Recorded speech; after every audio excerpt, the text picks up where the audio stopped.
Selamat pagi, nama saya Franklin Frederick Lowing. Saya dari 1MB5. Saya akan menjelaskan tentang materi saya, yaitu unsur paragraf. Sebelum kita masuk dalam unsur paragraf, ada baiknya kita mengenal dulu apa yang dimaksudkan dengan paragraf. Paragraf merupakan sebuah kumpulan dari kalimat yang berisi tentang suatu ide pokok atau gagasan utama.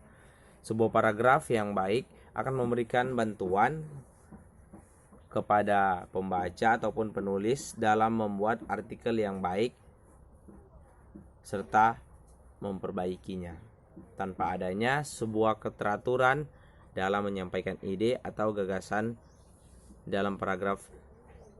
Sebuah artikel atau karya tulis akan membuat tulisan yang Anda buat tidak terasa dan akan membingungkan pembaca dan bahkan penulisnya untuk tetap mengembangkan artikelnya. Sekarang kita masuk dalam unsur paragraf. Di dalam unsur paragraf ada beberapa unsur yang termasuk di dalam paragraf. Yang pertama adalah topik ataupun gagasan utama.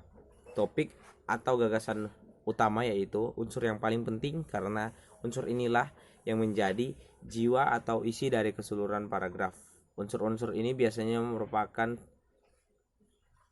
masalah atau gagasan pengarang yang ingin disampaikan kepada para pembacanya. Yang kedua yaitu kalimat utama. Unsur pembangun paragraf yang kedua adalah kalimat utama. Kalimat ini adalah kalimat yang mengandung suatu gagasan atau yang diletakkan secara tersirat. Kalimat utama adalah sebuah kalimat yang sifatnya umum. Hal ini dikarenakan supaya dapat dikembangkan kembali dengan kalimat-kalimat penjelas. Yang ketiga, kalimat pendukung.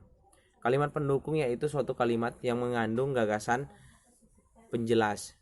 Kalimat ini mempunyai fungsi untuk menguatkan atau mendukung gagasan utama yang ada pada kalimat utama dengan cara memberikan data berupa fakta, contoh, opini, dan lain-lain. Yang keempat yaitu transisi. Transisi yaitu supaya menjadi sebuah paragraf yang padu atau kalimat-kalimat di dalam paragraf disusun dengan menggunakan transisi atau konjungsi.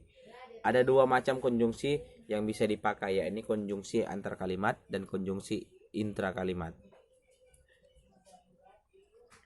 Konjungsi intrakalimat sendiri yaitu kata sambung yang menghubungkan antara induk kalimat dan anak kalimat. Sedangkan konjungsi antar kalimat yang pertama tadi intrakalimat, yang kedua itu antar kalimat, yaitu sebuah konjungsi yang menghubungkan antara kalimat yang ada di dalam paragraf. Yang kelima yaitu penegas. Unsur yang terakhir yaitu penegas. Unsur ini tidak terlalu penting di dalam sebuah paragraf karena tidak semua paragraf mempunyai penegas. Fungsi dari penegas ini yaitu untuk menambah daya tarik sebuah paragraf, menghindari kebosanan saat membacanya, dan sebagai penegas atau pengulang gagasan utama.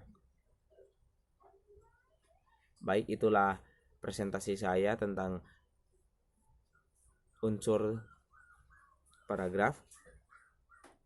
Terima kasih.